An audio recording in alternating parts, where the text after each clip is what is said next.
Hey there, Beejel here. I'm here with a friend of mine, Jeff Hunter. Jeff is a friend. He is a competitor, ironically, fiercely. So if you're not going to hire a virtual assistant from us, this is the second best option.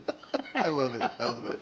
He's amazing. He's been in the industry for almost a decade now. But we've had something in common happen to both of us over the last few weeks, right? So backstory. I've been in the industry since 2009, and I've never really been a fan of time tracking software for my VAs. In fact, up until literally a few weeks ago, actually about 4 or 5 weeks ago, I've never asked my internal team of virtual assistants or my executive assistants to use a time tracking software. I felt if I asked them to use it, was showing that I don't really trust them. However, I was teaching some of my clients of using time tracking software to monitor their productivity. And I thought, I really want to get to see what my team are doing with their time and to see if I can help them improve their productivity. So about 4 weeks ago, maybe 5 weeks ago, I implemented time tracking for my management team so I could see what they were doing at the time. And again, it wasn't coming from a place of not trusting them. I just wanted to know where my money was going. Optimization too, in paying them, right? Yeah. But then something happened with another VA very recently, which is I got a kind of disturbing email from a client that made me think differently. Now, at the same time, I saw a post on Jeff's wall about the very same topic. Jeff, tell me what you discovered. I literally made a Facebook post, and I actually have a lot of followers that are virtual assistants. So this one, I think the reason it blew up is because a lot of people were saying yes, and a lot of people were saying no. And of course, the freelance virtual assistants were the ones that were saying no, and we'll go into that later in the video. But my post was, I said, after running a virtual assistant agency, by the way, now over 10 years, for 10 years, you must use a time tracker with screenshots. And underneath it, I said, I'll tone down for the audience here. I said, you won't believe the poop emoji that I've seen over the years. And the post went viral. Matter of fact, the post went so viral that even comments on my post were getting 100 likes. A comment was getting 100 likes. So then I realized, you know what, this is kind of a hot topic, and considering we're in the mess of it, we're like, let's just do this video and explain a couple reasons. A, why you should use a time tracking software, and what situations you should use it, because there are situations where you shouldn't use it.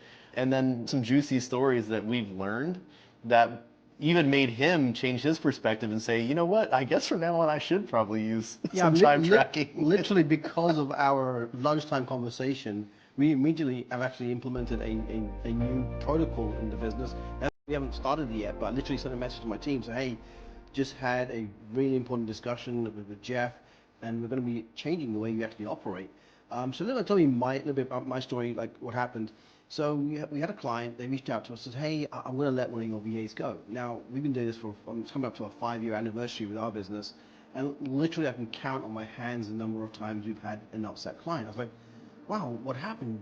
And the VA she was talking about was actually, I considered in high regard.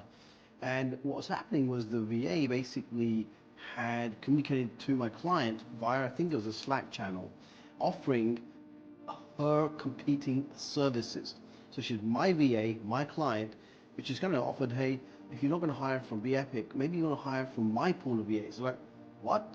So I don't stop my VAs from getting other clients if they don't have a full roster. So that's something that we do that's unique. However, I don't expect the VAs that don't have a full roster to offer other services to our clients. That's a break of ethics. We call that poaching, really. Poaching, right? Literally, I got so upset that when I had a call with the VA, I literally said, we put so much time, we're frankly just joking about this. People think that, oh, we have a VA company, we work like an hour per day. I don't remember the last time we worked an hour per day, right? We shouldn't say anything. When things go wrong, like at the end of the day, we're the CEO, right? So we're responsible. So anyway, this made me think about, okay, shenanigans do happen, right? Again, I've mandated that the team use time tracking software. However, I didn't mandate taking screenshots until our discussion today. So turn it back over to you. So what did you discover? So what really happened with me is that I have some situations where I'm more of a trust and verify guy. And I don't wake up wondering what people are doing and want to look at their screenshots. That's the last thing. I don't have time for that. Most business owners don't have time for that. Come on, who's got time for that? So the only time it's really triggered is when something's wrong, or if a client reaches out and said, hey, I'm having some issues with my VA. And what was interesting was we had an issue where a client had basically reached out to me and said, hey, I have a feeling that basically, my virtual assistant assigned to that client was basically like, hey, I'm trying to poach the client. And then we were like, that's interesting. So we went into the time tracker and we started poking around to see, and we found a screenshot. We have a screenshot of this virtual assistant basically writing down her goals and her successes, and also some of her challenges she's facing. And then she's writing a note saying basically that, hey, good news, pros, I've successfully onboarded a new client in the UK. It's 8 hours a day. And then I have this other client that I'm working for 8 hours a day. And I have another client that's 2 hours a day. And then in her challenges, it says the challenge she has right now is that she only gets about 4 hours of sleep because she has 3 jobs. No shit. And then we have that on screenshot, right? So now we obviously know that we have an ethics problem. We have a client issue, and the poaching was just the beginning of it. And we started looking at it, and we had to have a really odd conversation with our client. And we wouldn't have known that if it wasn't for that. And there's lots of different, I literally have seen almost anything. I've seen people that are recording 4 hours doing a video that took them 1 hour. I've had people who say that they're managing social media or emails and they're not. So there's so many different ways. And even if you're like, I don't wake up wanting to look at screenshots, but I also think it really holds people accountable. That's why they have security cameras at pretty much every factory job. They have security cameras at where there's just people and there's idle time, and you find out what people are really made out of. Now, let's move into how this actually should work and why there's 2 different types of VAs or scenarios and where you wouldn't need a time tracker. Number 1, okay, because we've already told you, if you have for example, an executive assistant who's dedicated to you throughout the day, and you think that they're doing stuff but you're not able to verify, that's a good use case for time tracking. Now, what's some things that you don't need time tracking for is if it's a results-based person, if you're paying someone to make some graphics, or if you are paying per project, right? Hey, build me this funnel, or make me 100 social media posts. Yeah, let's just break that down. So let's say you've given a budget for say $500 to get your website built, and the website gets built.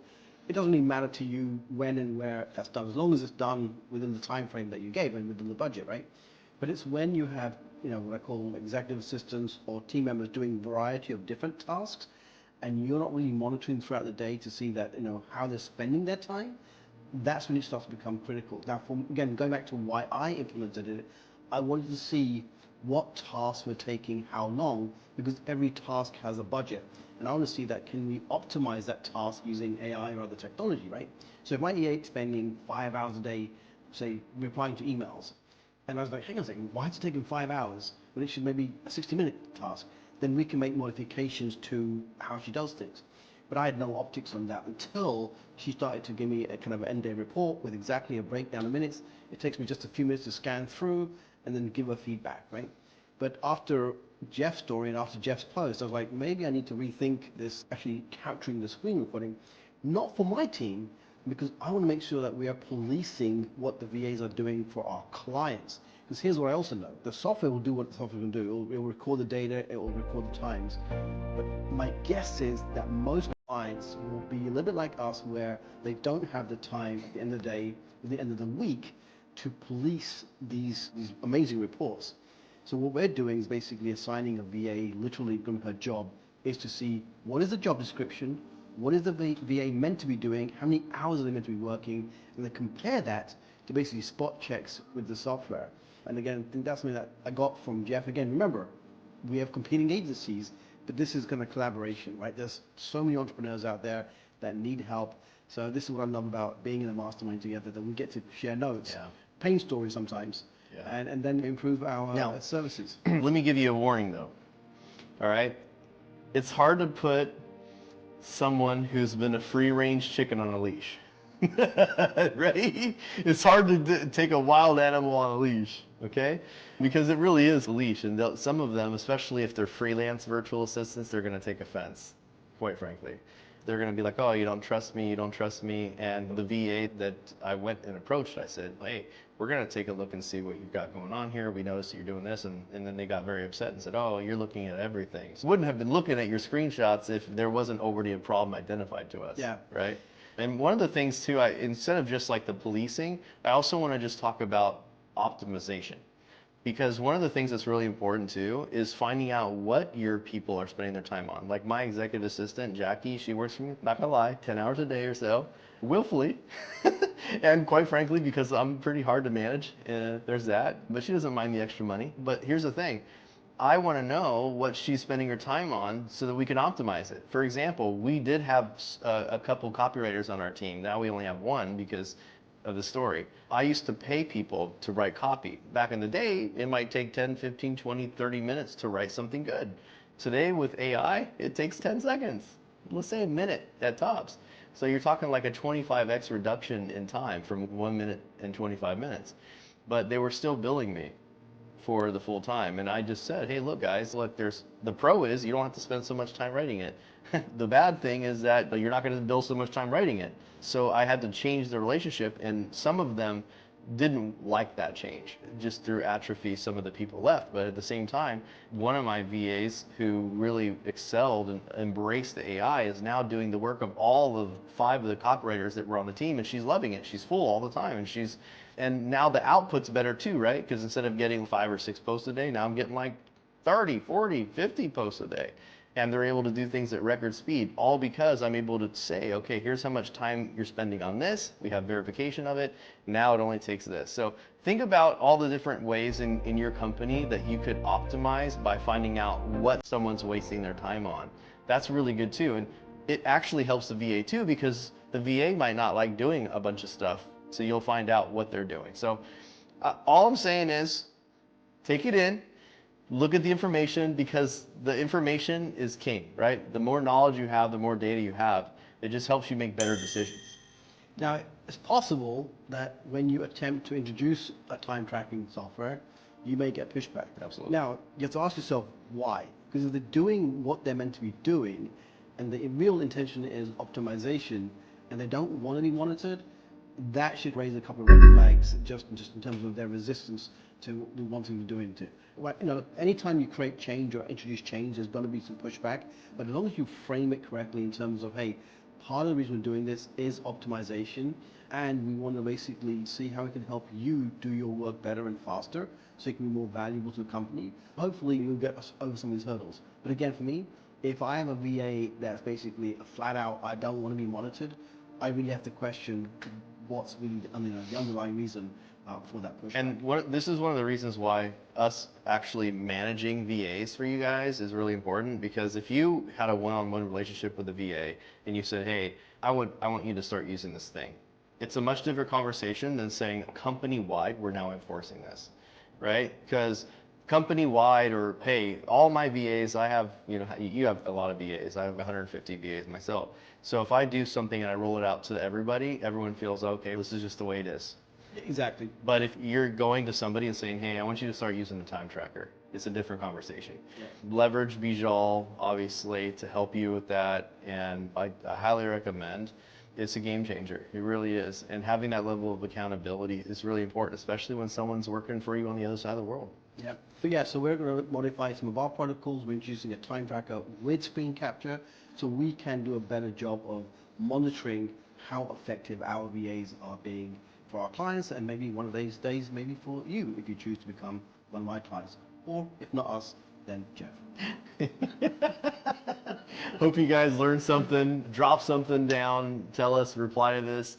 Join Beejel's group. You guys are all on his email list. Respond to the email. Wherever you're seeing this video, he's going to blast it out. Just make sure. I want to hear your thoughts. I know Beejel wants to hear your thoughts. Good, bad? Did you learn something? Are you afraid that doing this will make your VA quit? Use us, right? Like, we've done this. We've both been in this over a decade. We know a little bit about managing remote teams. Okay.